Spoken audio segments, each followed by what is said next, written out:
So I recently bought these 24 by 24 inch square frames on Amazon. They're about 25 bucks. They're simple frames. I normally prefer thicker depth, maybe a little bit thinner profile here. This is maybe about a quarter or 1 1/4 inch here, and about 3/4 back.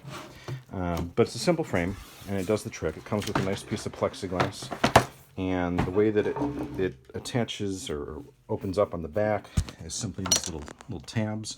I just take a little spatula and shove it in there, and twist it back, and then pull that tab up. It comes with a wire for the back,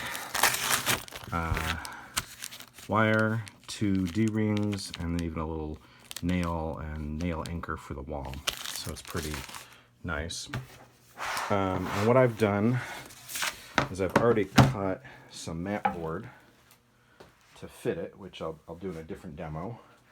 But you can see a nice square mat, and I'm just putting some family photos in here, so this will just kind of fit just in here. You can see that the mat is about 1/4 inch. It's probably actually ideal to have maybe a 1/4 inch cover here and the other side, but for photographs, I always try to get it as close as possible, but I always recommend students give yourself a little bit more space. You can cover a little bit of the photograph if you need, or print.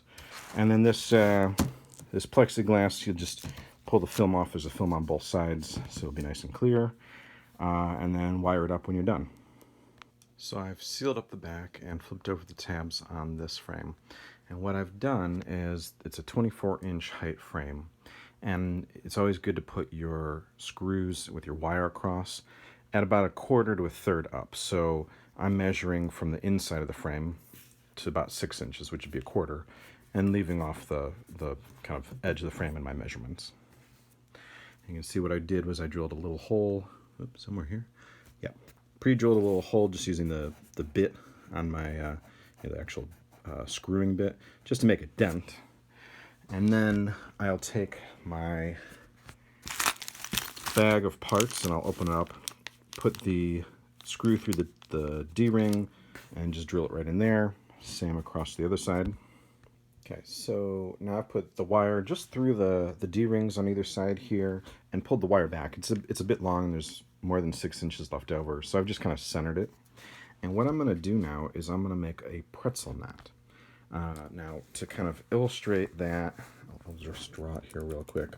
What you want, there we go, is you want the wire to come through, loop around the hook again, and go back.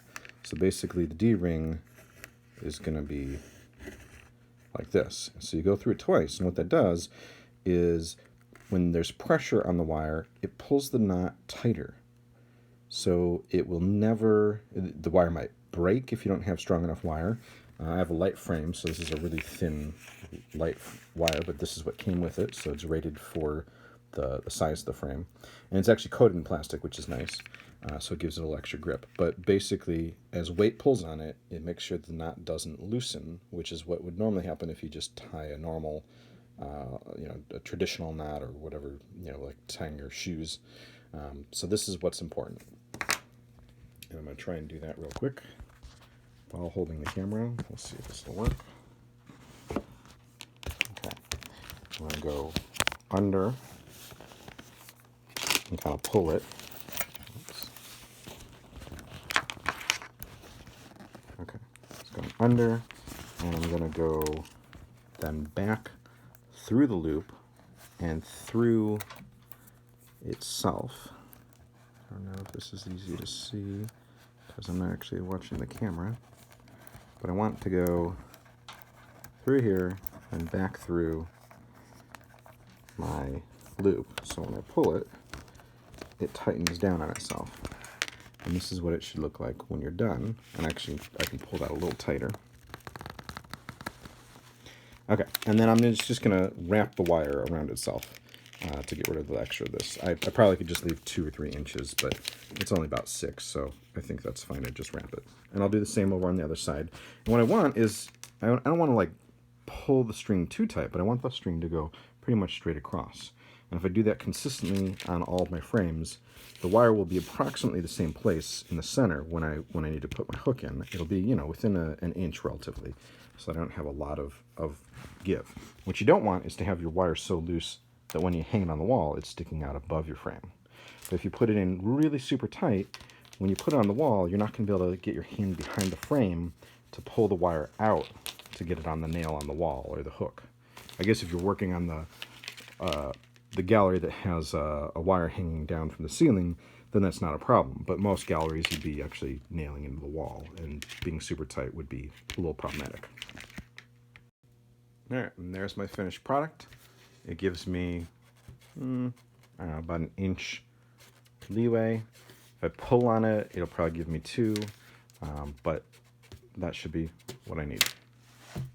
Here's how the frame comes packaged with nice cardboard ends. I'd put those back on your frame once you're all done if you have to transport them, because it'll protect you from having to touch it up.